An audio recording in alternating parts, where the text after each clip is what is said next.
లేఖన భాగాలు జ్ఞాపకం చేసుకుంటే ఆరాధన వర్తమానంలో మనల్ని ఆయన ఏ రీతిగా చేసాడు అన్నది ఈ యొక్క ఉదయకాల సమయంలో దేవుడు నాకు ఇచ్చిన తలంపులు ఏంటంటే చచ్చిన స్థితే బ్రతికించినాడు అంటే ఏంటి చేసినాడు? బ్రతికించినాడు అంటే ఏం చేసినాడు? ఆయనతో సహవాసం చేసేటటువంటి అనుభవం తెచ్చినాడు. అంటే వాస్తవానికి మన స్థితి ఏంటి?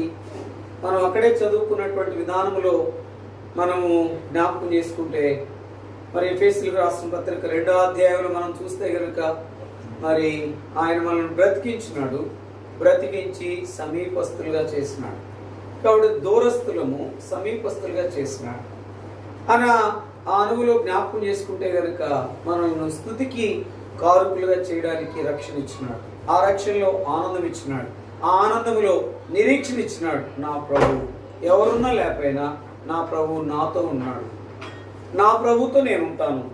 ఎవరున్నా లేకపోయినా నా ప్రభు వచ్చి నన్ను పలకరిస్తాడు.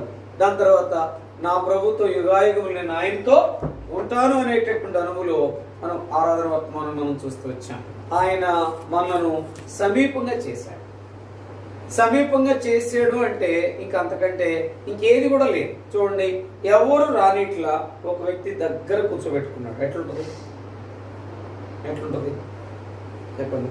ఎవరు పలకరించట్లా ఒక వ్యక్తి వచ్చి పలకరించి ఇది తిను అని చెప్తే ఎట్లుంటుంది? ఎవరు రమ్మంట్లా కానీ అందరు త్రోసి వేస్తున్నారు, ఒక ఆయన రమ్మన్నాడు, ఎట్లుంటుంది? దాని తర్వాత ఎవరు పట్టించుకోవట్లా, ఒక ఆయన వచ్చి కన్నీరు తుడిచాడు, ఎట్లుంటుంది? దాని తర్వాత ఎవరు చూస్తున్నట్లే ఉన్నపోయారు కానీ వస్త్రం ఇచ్చారు, ఎట్లుంటుంది? అంటే నువ్వు నాకు ఎల్లవేళలా సమీపంగా ఉండమని అంటానికి మనకేమిచ్చాడు అనమాట? రక్షణ అనేటటువంటి బిరుదునిచ్చాడు. రక్షణ అంటే ఏంటి? యేసు ప్రభువారి దగ్గర నువ్వు చేసేటటువంటి గొప్ప విలువైనటువంటి ఆ మొదటి ప్రార్థన ఏంటి? ఆ మొదటి ప్రార్థన యేసు ప్రభువా నేను పాపిని, నా పాపాలు క్షమించమని చెప్పండి.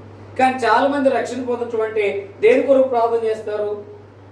దేని కొరకు? ఏంటి?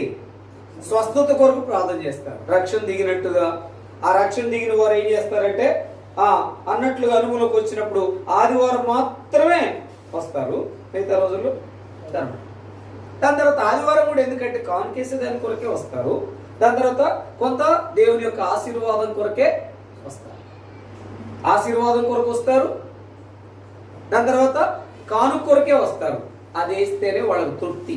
అది అనేక మందికి లోకంలో ఉన్న వారందరికీ రక్షణ అంటే. కానీ మనకు మాత్రం రక్షణ అంటే ఏంటంటే మన పాపములన్నీ కడగబడి ఆయనతో మనము నిజమైనటువంటి అనుభవం కలిగిన వారంగా ఆయన బిడలంగా మొట్టమొదట రక్షణ అంటే మన పాపములన్నిటికీ విడుదల కలిగినటువంటి రోజు, ఆయన క్షమించిన రోజు. క్షమించమన్నప్పుడు ఆయన క్షమించడానికి ఎలాంటి వాడు? సిద్ధ మనసు గలవాడు. ఎక్కడున్నమాట? కీర్తన 86:5 మనం చూస్తే క్షమించడానికి సిద్ధ మనసు కలిగిన వాడు. ఆయన మనల్ని ఎన్నటికీ జ్ఞాపకం చేసుకోడు. ఒకసారి క్షమించిన తర్వాత మళ్ళీ ఎన్నడూ కూడా జ్ఞాపకము చేసుకోడు. మనమైతే ఏదైనా ఒక మాట అంటే గుర్తు పెట్టుకుంటాము, అవసరాన్ని బట్టి దాన్ని ఏం చేస్తాము? దాన్ని వాడతాం. లేకపోతే ఏదైనా తప్పు చేసినప్పుడు దాన్ని మరలా గుర్తు చేసుకుంటాం. కానీ ప్రేమ కలిగిన దేవుడు గుర్తు చేసుకుంటే మనం ఏ పాటి వాడడం? అసలు ఒకటా రెండా మన దగ్గర ఉన్నాయి, అన్నీ ఉన్నాయి. కానీ ఆయన క్షమించేశారు. ఒకసారి క్షమించిన తర్వాత మళ్ళీ ఎన్నడూ ఆయన సిద్ధ మనసు కలిగిన వాడు. రెండోది ఆయన ఎంత మాత్రం గుర్తు చేసుకునేవాడు. రెండోది మన పాపములన్నింటినీ ఏం చేశాడంట? ఆ వీపు వెనుక వేసేసాడు, సముద్రంలో పడవేశాడు. ఇంకెన్నడూ కూడా ఆయన జ్ఞాపకం చేసుకోడు. అయితే జ్ఞాపకం చేసుకునేటువంటి దేవుళ్ళు మనం ఎలా కొనసాగాలంట? ఆయనకి సమీపంగానే మనం ఉంటాం.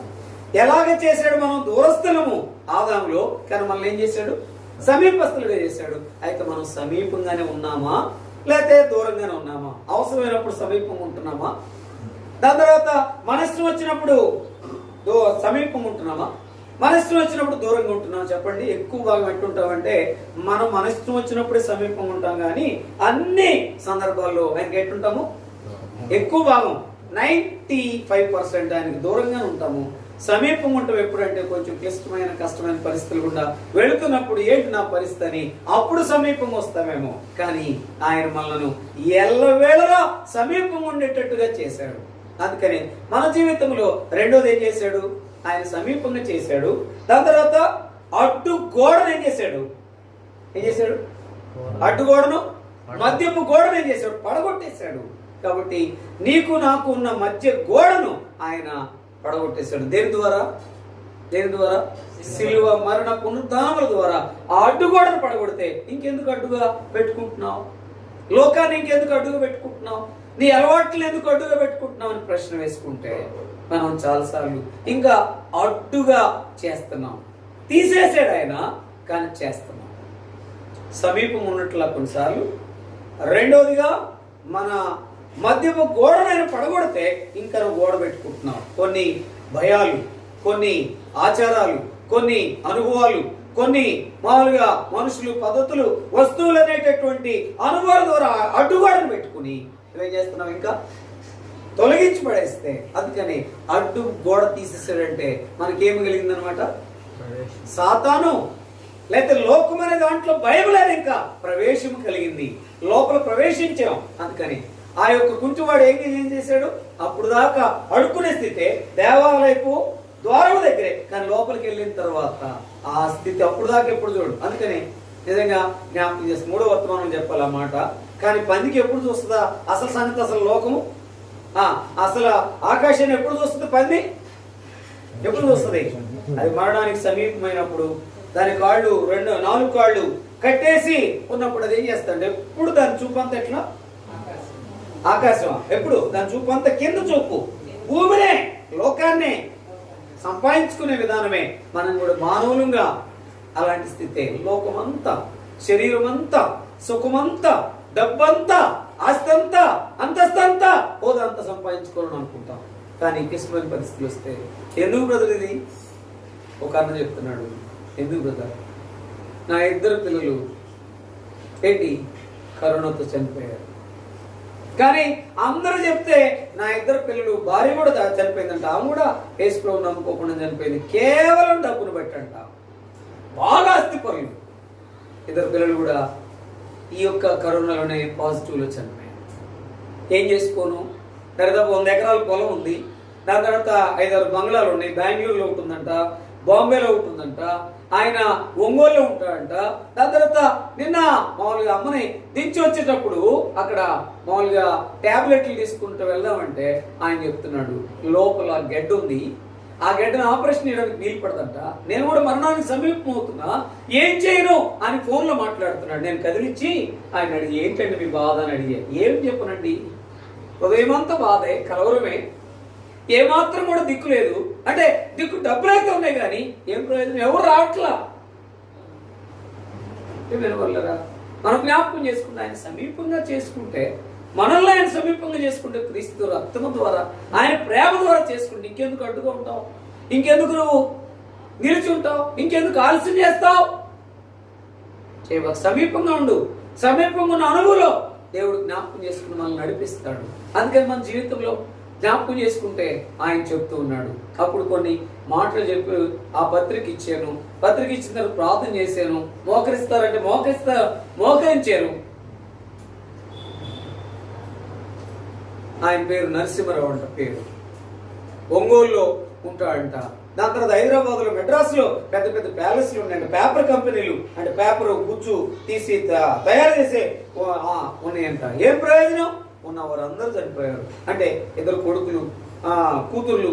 దాని తర్వాత ఒక కొడుకు పుట్టినటువంటి 3 సంవత్సరాలకి చనిపోయాడు. భార్య చనిపోయింది.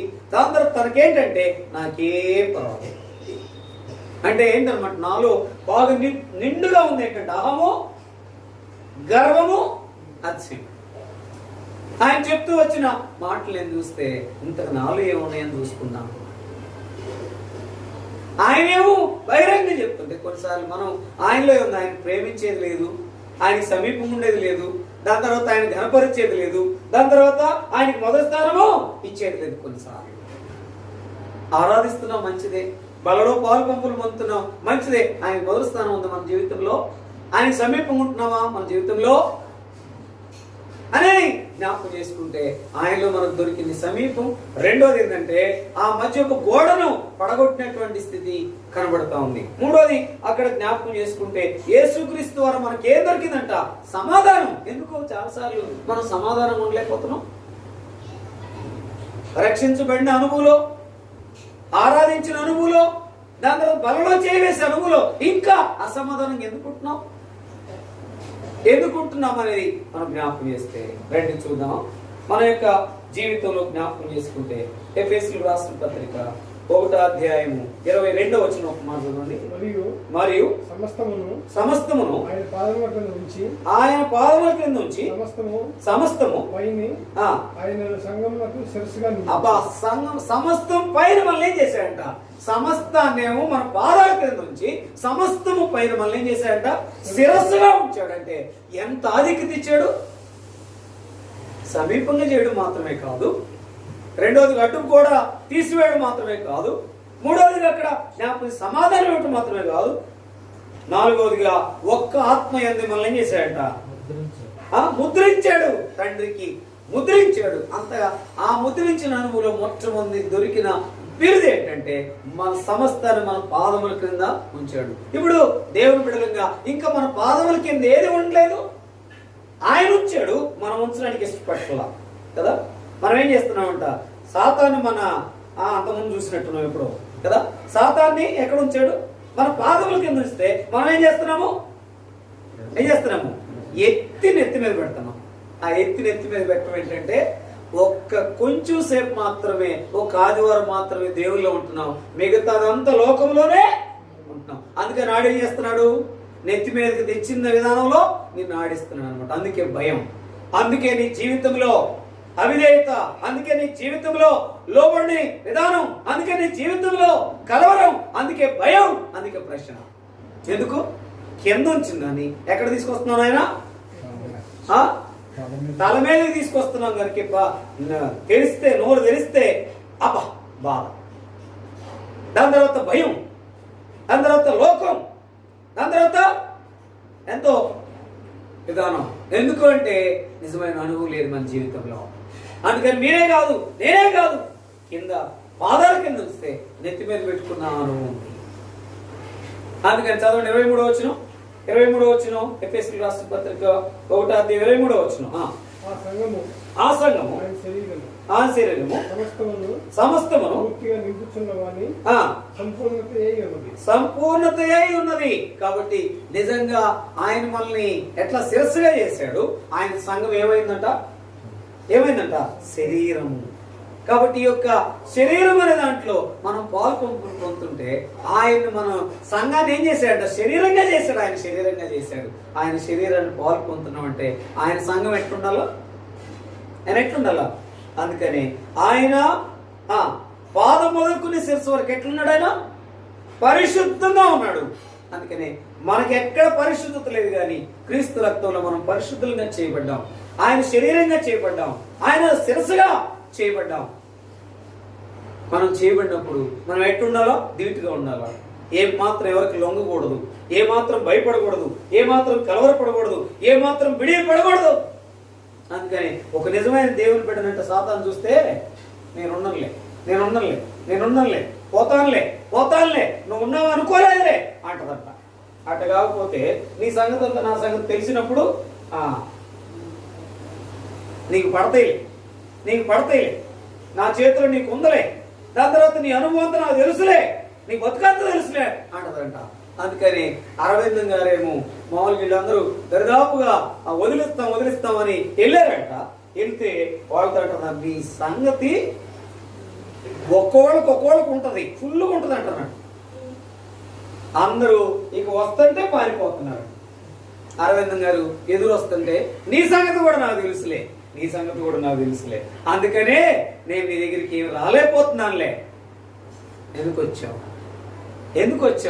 ఇక్కడ వారికి నన్ను వదిలించే కథ ధైర్యమో వీళ్ళు లేదు, అందుకు వచ్చా. ఇప్పుడు నువ్వు వచ్చావు, వెళ్ళిపోతున్నావు.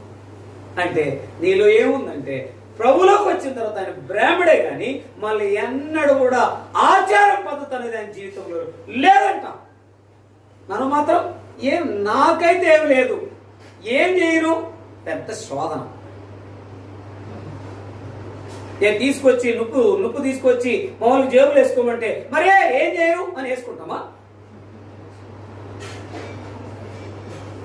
ఒక ఇష్టం లేదు తినమంటే ఏమంటాం? ఇంకోటి తింటామా? ఏమి అప్పుడు చెప్పినప్పుడు ఇప్పుడు ఎందుకు చెప్పలే? ఇది మంచి మార్గం కాదు, ఇక్కడికి వెళ్ళమంటే నేను వెళ్ళను అని ఎందుకంటాము? నేను వెళ్ళని చెప్తాం కదా జవాబు. అంటే ఇక్కడ నా తలంపు ఏంటంటే, దేవుని దగ్గరికి వచ్చిన తర్వాత, అనుభవంలో నిలిచిన తర్వాత నీకెందుకు దేవుళ్ళు పరిశుద్ధత లేదు, నీకెందుకు ధైర్యం లేదు, నాకెందుకు నిజమైన అనుభవం లేదు అనేది చెప్పుకుంటున్నాంగా. చచ్చిన వారం బ్రతికించబడ్డాం, తేలికగా చెప్పటం కాదు. బ్రతికిన అనుభవం ఉన్నామా? దూరస్తులమే, సమీపం ఉన్నామా? ఆయన చేసిన పని ఉన్నాము, ఆ పనిగా ఉన్నామా? ఆయన పనికి ఎక్కువ ప్రాముఖ్యత ఇస్తున్నావా? నీ పనికి, నీ శరీరానికి, నీ సొంతానికి ఎక్కువ ఇస్తున్నావా? చెప్పండి. మనం ఎక్కువగా ఇచ్చేది మన పనికి, ఆయన పనికి కాదు. ఆయన పనే ఉన్నామంటే ఖచ్చితంగా ఆదివారం మాత్రం ఒక విశ్వాసం ఏం చేయకూడదు, ఏ పని చేయకూడదు. మనం చేసేది ఏంటి? ఏనాయనా ఏంటి? ఆదివారమే ఓటీ చేసేది. అందుకని మన జీవితంలో జ్ఞాపకం చేసుకుంటే చూడండి, మనం ఒక మాట 2వ అధ్యాయం 10వ వచనం ఒక మాట చదవండి. 2వ అధ్యాయం 10వ వచనం, ఎఫెసీయులకు రాసిన పత్రిక 2వ అధ్యాయం 10వ వచనం ఒక మాట చదవండి. ఈ సంకల్పమును బట్టి ఆయన పరలోకములో ఉన్నవే గాని భూమి మీద ఉన్నవే గాని సమస్తమును క్రీస్తునందు ఏకముగా సమకూర్చవలనని తనలో తాను ఏకముగా సమకూర్చవలనని తనలో తాను సమకూర్చుకుని అసలు మరియు క్రీస్తునందు ముందుగా నిరీక్షించిన మనము తన మహిమకు కీర్తి కలుగజేయవలెనని దేవుడు తన చిత్త ప్రకారమైన సంకల్పమును బట్టి మనల్ని ముందుగా నిర్ణయించి ఆయన యందు స్వాస్థ్యముగా ఏర్పరిచాడు. ఆయన యందు ఏం చేశాడంట? స్వాస్థ్యముగా ఏర్పరిచాడు. ఆయనతో సహవాసం చేయడం కొరకు ఏం చేశాడంట? మనలను ముందుగానే స్వాస్థ్యముగా ఏర్పరిచినాడు. ఆయన స్వాస్థ్యంగా మనం ఉంటే ఎంత బాగుండు. అందుకని కొన్నిసార్లు నా ఇష్టంలో, కొన్నిసార్లు నేను నా యొక్క ఆలోచనలో, నా యొక్క భక్తిలో, నాకు అనువులో నేను ఉంటున్నాను, ఆయనకు దూరంగా ఉంటున్నాను, పరిశుద్ధంగా ఉండట్లే. కొన్నిసార్లు ప్రవర్తన, ఆలోచన, నడక పడక సరిగా ఉండటం లేదు. కొన్నిసార్లు అవుట్ ఆఫ్ ఆర్డర్లోకి వెళ్తా ఉన్నా. అది మనం ప్రశ్నించుకుని, జ్ఞాపకం చేసుకుని, క్షమించమని కోరితే మనం ఆయనతో సహవాసం చేస్తాం. ఆయన స్వాస్థ్యముగా చేసుకున్న అనుభవంలోనికి, ఏర్పరచుకున్న అనుభవంలోనికి మనం ఉన్నామన్న సంగతి ఎరగలిగి ఉన్నాం. అందుకని మన జీవితంలో జ్ఞాపకం చేసుకుంటే అక్కడ కూడా, అప్పుడు కింద కూడా మనం చేస్తే అక్కడ ఇంకా చదువుకున్న తర్వాత దేవుని పని ఏంటో మాత్రం కాకుండా, ఆయన స్వాస్థ్యం ఏంటో మాత్రం కాకుండా, దాని తర్వాత ఆయన కుటుంబముగా, దాని తర్వాత ఆయన నివాసులముగా మనమై ఉన్నాము. ఆయనతో పాటు నివాసము చేసే అనుభవం. అయితే ఈ యొక్క అనుభవంలో నేను మీకు జ్ఞాపకం చేసే మాట ఏంటంటే, ఈ యొక్క బలవర్తమానంలో ఎక్కువగా నేను చెప్పే మాట ఏంటంటే, ఆయన మనల్ని ఏం చేశాడంట? నిజంగా మనల్ని ఏం చేశాడు? సమీపంగా చేశాడు, అడ్డుగోడను తీసివేశాడు. దాని తర్వాత నిజమైనటువంటి అనుభవాన్ని మనకి ఇచ్చినాడంటే సమాధానం ఇచ్చినాడు. ఆయనతో సమాధానం ఉండాలి. అందుకని ఆయనతో సమాధానంగా ఉన్నామంటే, నీవు జ్ఞాపకం చేసుకుంటే కొన్నిసార్లు అసమాధానమైన స్థితి. అందుకని మనం ఏం చేయాలంట? పరీక్షించుకోవాలి. చదవనమాట కొరింథీయులకు రాసిన మొదటి పత్రిక 11వ అధ్యాయం 28వ వచనం. కాబట్టి ప్రతి మనుషుడు తాను పరీక్షించుకోవాలి. ఆ పరీక్ష ఏంటంటే ఎక్కువగా వచనాలు కాదు, కానీ పరీక్ష ఏంటంటే నేను ఆయనకి సమీపంగా ఉన్నానా, దూరంగా ఉన్నానా. రెండోది, ఆ అడ్డు కూడా పడేస్తే ఇంకేదైనా అడ్డు పెట్టుకుని నేను జీవిస్తా ఉన్నా. ఏ మనిషి అని అడ్డు ఉందా? ఏ పరిస్థితులైన అడ్డు ఉన్నాయా? ఏ వస్తువైన అడ్డు ఉందా? కొంతమంది వస్తువుల కొరకు దేవుణ్ణి తీసేసినటువంటి అడ్డుగోడ మళ్ళీ పెట్టుకునే వారుగా ఉంటారు. కొన్నిసార్లు వస్తువుల మీద మొక్కువ పోదు, కొన్నిసార్లు మనుషుల మీద మొక్కువ పోదు. దాని తర్వాత అంటే వాళ్ళకి ఆ మనుషులు ఇష్టమైతే వారు జ్ఞాపకం వచ్చారంటే మళ్ళీ వాళ్ళు తొలగరు తొందరగా కదా. దాని తర్వాత ఇంకా ఒక మాటలే పరిస్థితులు ఏదన్నా ప్రభావం ఉందనుకోండి, చక్కగా అక్కడ మన ఇంటి దగ్గరలోనే అనేకమైన వాతావరణాలు కలిగి మామూలుగా ఉన్నారనుకో, భక్సింగ్ గారు అక్కడ ప్రయాణంలో వెళ్తా ఉంటే జాతరలో నుంచోవలసి వచ్చిందంట. ఒక జాతరలో నుంచోవలసి వస్తే ఆయన అట్లాగే కళ్ళు మూసుకుని వెళ్ళే పరిస్థితులు అట్లాగే ఉంటే జాతర ఆగిపోయిందంట. ఉన్నారా? మిగతా వాళ్ళైతే భక్సింగ్ గారు తప్ప మిగతా వాళ్ళందరూ ఆ జాతరతో పాటు మామూలుగా ఎగురుతున్నారంట. కానీ ఆయన మాత్రం కళ్ళు మూసుకుని ప్రార్థన చేస్తూ ఉంటే ఆ జాతర ఆయన బట్టి ఆగిపోయిందంట. మనల్ని బట్టి అయితే మన ఉండే పరిసరాలు ఏదైనా ఉందనుకోండి, ఎట్లుంటుంది? అందుకని విశ్వాసులు ఏం చేయరంట, ఆ సినిమాలు చూడరంట. కానీ సినిమాల రూపంలో ఉన్న సీరియల్ చూస్తారు. మళ్ళీ పైగా ఏమి సరి చేస్తారు దాన్ని? బ్రదర్, దానిలో ఎంత చక్కగా చెబుతారు ఇట్లాంటి విధానం. దానిలో మంచి తీసుకుంటాం, చెట్టు విడిచిపెడతాం. తెనాల్లో ఉన్నాడు తుమాటి యోహన్ గారని, ఎట్లా చూస్తాడు అన్నట్టు పెడతాడు. ఎట్లా పెడతా శుభ్రంగా సినిమా పెట్టుకుని చూస్తున్నాడు. చూస్తుంటే తాత ఏంటది అన్న, వెంటనే నువ్వెందుకు వచ్చేవరా అన్నాడు. నువ్వెందుకు వచ్చేవారంటే, నేను నీ దగ్గర పలకరిద్దామని వచ్చానంటే, నువ్వు ఇప్పుడు ఎందుకు వచ్చావు చెప్పమంటున్నాడు. ఎట్లా అంటున్నాడు అన్నమాట. ఎందుకు చూస్తున్నావు సినిమా అన్న. నేను సినిమా చూస్తున్నా అంటే, నేను ఎక్కడ చూస్తున్నాను సినిమా? అది సినిమా ఎందుకైంది?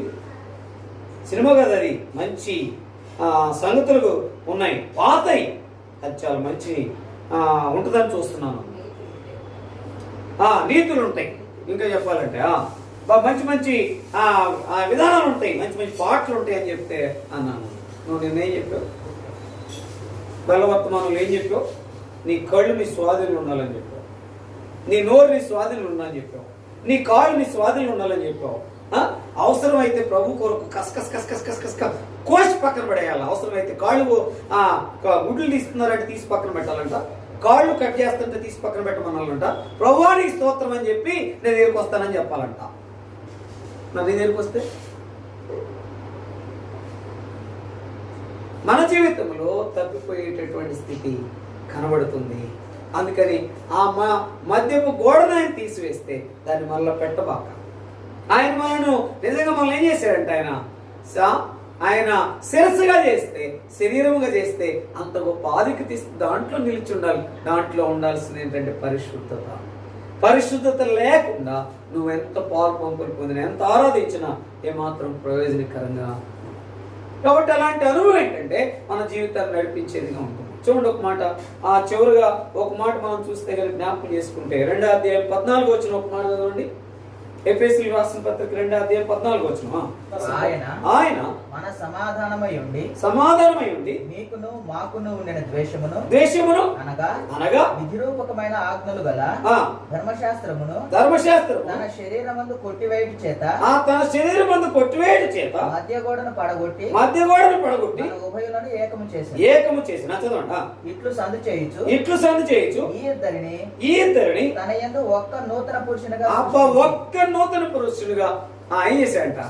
సృష్టించాడు, ఏకం చేసేసాడు, ఒక్క నూతన పురుషునిగా. ఇక పాతది ప్రాచీనమైంది ఏది కూడా ఉండకూడదు. అందుకని పాతది ఉందంటే అది ఎంత విలువైందైనా ఏమైపోద్ది? పాడైపోద్ది. చూడండి, మంచి యాపిల్స్ మధ్యలో ఒక చిన్న పాడైపోయిన యాపిల్ పెట్టండి, 5 పాడైపోతాయి. గమనించారంటే ఒకలాంటి వాసన వస్తుంది, అంత తొందరగా దుర్వాసన వెళుతుంది అనమాట. అట్లాగే ఒక్క చెడు కనుక మనం అవకాశం ఇచ్చామంటే ఏముందలే అన్నామంటే చాలంట, అదే ఉందలే అని. దాని తర్వాత నేను జ్ఞాపకం చేస్తే చాలా మంది చాలా ఈజీగా తీసుకుంటారు అనమాట. వాళ్ళకి ఇష్టమైన వాటిని ఏం చేస్తారంటే చాలా ఈజీ తీసుకుంటారు. అది పెద్ద విషయం ఏం కాదు, అది పెద్ద ఇదేం కాదు. కొంతమంది ఏమో అది ఎట్లా నాయన లాంటి వాళ్ళు అది కొంచెం చేయలేం కదా కొద్దిగా అన్ని సందర్భాల్లో. నాయన అంటే కొంచెం ఏడ్చినట్టుగా చిన్నపిల్లలాగా నేను చేద్దాం అనుకుంటున్నాను చేయలేకపోతున్నాను అన్నట్టుగా. కొంతమంది ఏమో చాలా టెక్నిక్గా చేద్దాం అనుకున్నాం కానీ అది ఎందుకో అట్లా గవకన చేయాల్సి వచ్చిందని. అంటే సందర్భపూర్వకంగా వచ్చేటప్పటికే మనం మార్చేస్తాం. నాతో సహా నీతో సహా అందరం పరిశుద్ధంగా ఉండలేకపోతున్నాం. కారణం ఏంటంటే మన ఇష్టం వచ్చినట్టు మలుచుకుంటున్నాం. ఆయన మనకు నిజమైన సమాధానం ఇస్తే, ఆయన మనల్ని ఉభయులుగా ఏకంగా చేస్తే, కొత్తగా చేస్తే మనం ఇంకా పాత విధానంలో ఉండిపోతున్నాం. అలాగా ఉండడానికి కావాలి. చదవండి 17వ వచనం. 17వ వచనం ఒక మాట చదవండి. మరియు ఆయన వచ్చి దూరస్తులైన మీకును సమీపస్తులైన వారికి సమాధాన సువార్తను ప్రకటించును. ఆయన ద్వారానే మనము ఉభయులము ఒక్క ఆత్మయందు తండ్రి సన్నిధికి చేరగలిగి ఉన్నాము. ఆ ఒక్క ఆత్మయందు ఎక్కడికంట? ఎక్కడ? తండ్రి సన్నిధికి. ఇప్పుడు ఒక్క ఆత్మకి తండ్రి సన్నిధికి వెళ్ళాలంటే ఎక్కడ తండ్రి సన్నిధికి వెళ్తే కాదు, పరలోకపు తండ్రి సన్నిధి. అది ఆ పరలోకపు తండ్రి సన్నిధికి వెళ్ళాలంటే అంత సులభం కాదు. నువ్వు ఎట్టుండాలా? పరిశుద్ధంగా ఉండాలి, ప్రత్యేకంగా ఉండాలా, ప్రతిష్ఠించబడిన అనుభవం ఉండాలా, ఆయన కొరకు ఎదురు చూడాలా. ఆ ఎదురు చూసిన అనుభవం ఉంటే ఏం చేస్తాడు ఆయన? జ్ఞాపకం చేసుకుని నిన్ను నన్ను నడిపిస్తాడు. చదవండి అన్నమాట. కొరింథీయులకు రాసిన మొదటి పత్రిక 11వ అధ్యాయము 31వ వచనం. అందరం కలిసి చూద్దాం. అయితే మనమే విమర్శించుకునేలా తీర్పు పొందకపోదు. కాబట్టి ఆయన స్తుతించిన అనుభవం ఉంచితే ఆ స్తుతించే అనుభవులుండు, పరీక్షించుకునే అనుభవులుండు, కొత్తగా ఉండు, సమాధానంగా ఉండు. దాని తర్వాత మధ్యకు గోడను ఆయన పడగొట్టిన అనుభవులు సాగిపో. ఏమాత్రం కూడా పరిస్థితులను, మనుషులను, వస్తువులను ఆధారంగా చేసుకోకుండా ముందుకు వెళ్ళు.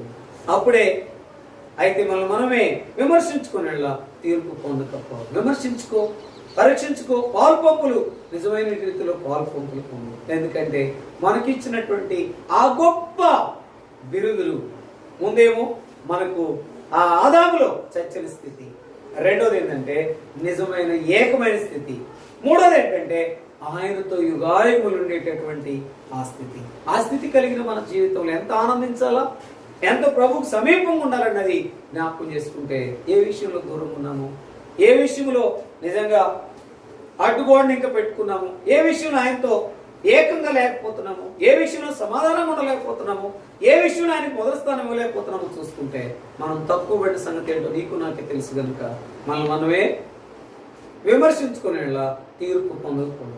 అందుకని కొంతమంది ఏమవుతారంట? విమర్శించుకోకుండా పాలు పంపులు పొందితే రోగులు అవుతారంట, బలహీనలు అవుతారంట, మరణానికి దగ్గరైపోతారంట. అలా కాకుండా మనం పరీక్షించుకుని యోగ్యమైన రీతిలో పాలు పంపులు పొందడానికి. అందుకని ప్రకటన గ్రంథం 21వ అధ్యాయము 5వ వచనం ఒక మాట చదవండి, ముగించుకుంటాం.